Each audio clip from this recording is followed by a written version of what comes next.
আজকে আমি রান্না করে নেব কাঁঠালের দানা দিয়ে পাট শাকের ঝোল। তার জন্য ওভেনে কড়াই বসিয়ে দিয়ে দিয়েছি কিছুটা পরিমাণে তেল। তেলটা গরম হয়ে গেছে, তেলের মধ্যে দিয়ে দিচ্ছি কালো জিরে ফোড়ন,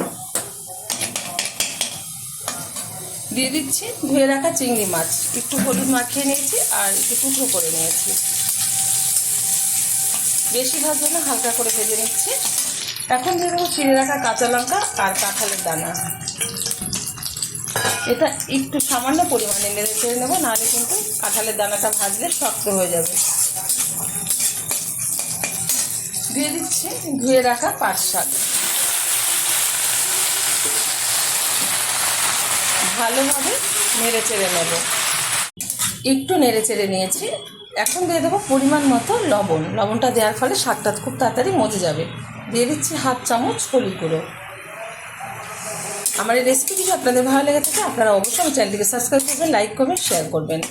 আর এরকম অল্প সময়ের মধ্যে এরকম সুস্বাদু একটা পাটের ঝোল মানে পাট শাকের ঝোল খেয়ে দেখবেন, আশা করি ভালো লাগবে। যারা জানেন না ট্রাই করবেন। বেশ কিছুক্ষণ নেড়ে চেড়ে নেওয়ার পরে শাকটা কিন্তু অনেকটাই মজে গেছে। এখন দিয়ে দেবো এই অবস্থাতেই পরিমাণ মতো জল। যেহেতু ঝোল রাখবো সে অনুযায়ী কিন্তু জলটা বুঝে ব্যবহার করতে হবে। হাই আছে ঢেকে রান্না করে নেবো 5 মিনিট। ঢেকে দিচ্ছি, ঢাকনাটা তুলে দিচ্ছি।